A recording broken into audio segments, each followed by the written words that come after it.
Beloved, how sweet it is to trust in Jesus.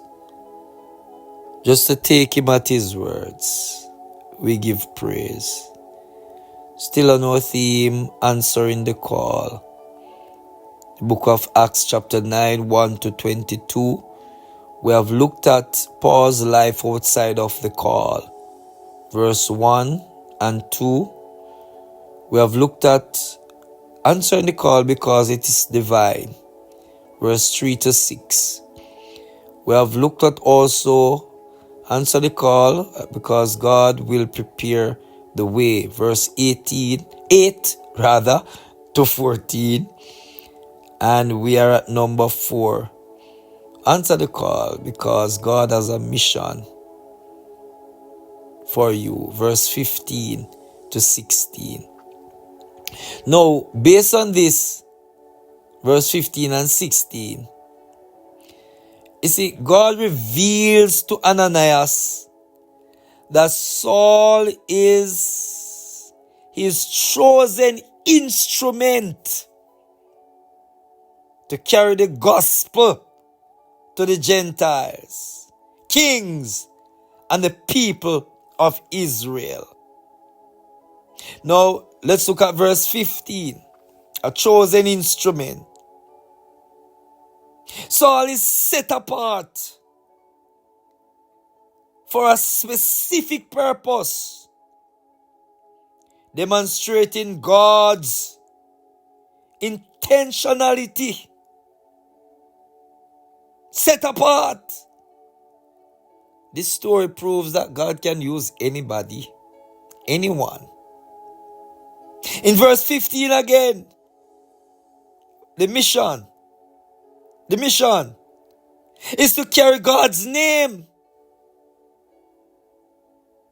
So he's a chosen instrument, and he's going to carry God's name according to verse 15. So Saul's mission is to proclaim Christ, showing that God's call is always about his glory. And I believe Saul's turned the world upside down with the gospel. Through trials, temptations, he carried the name of the Lord well. No, he's to carry the name of God. Look at verse 15 again. Before Gentiles, kings, and Israel. So Saul's mission is expansive, reaching diverse audiences.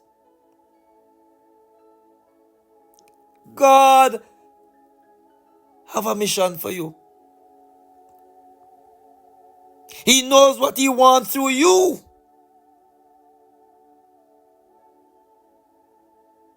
Saul did not know this, but God is sovereign. Now watch this again. Check verse 16. Oh boy, him say you have to suffer for Christ's sake. So God prepares Saul for the challenges ahead, reminding us that his call may involve sacrifice. Watch this. Check his epistles. He has been whipped several times. Shipwreck. He faced imprisonment. Desertion. But Paul stuck to the task. Was faithful to God and faithful to the call. What if Saul decided not to answer this call of ministry? We wouldn't have a 1 Thessalonian and 2 Thessalonian, a 1 Corinthians and a 2 Corinthians, a Timothy, and so on and so on. And that is to prove, beloved, that you and I need to answer the call and be obedient, because God knows what He's doing. And so I believe that this passage inspires us to embrace God's mission for our lives, trusting that He equips us for the task. Answer the call, man. He have a mission for you to do. You might fail and you might falter. Get up, brush yourself off, and pursue that mission. The Lord is waiting. Bless us now, God, for your glory. We give you thanks in Jesus' name.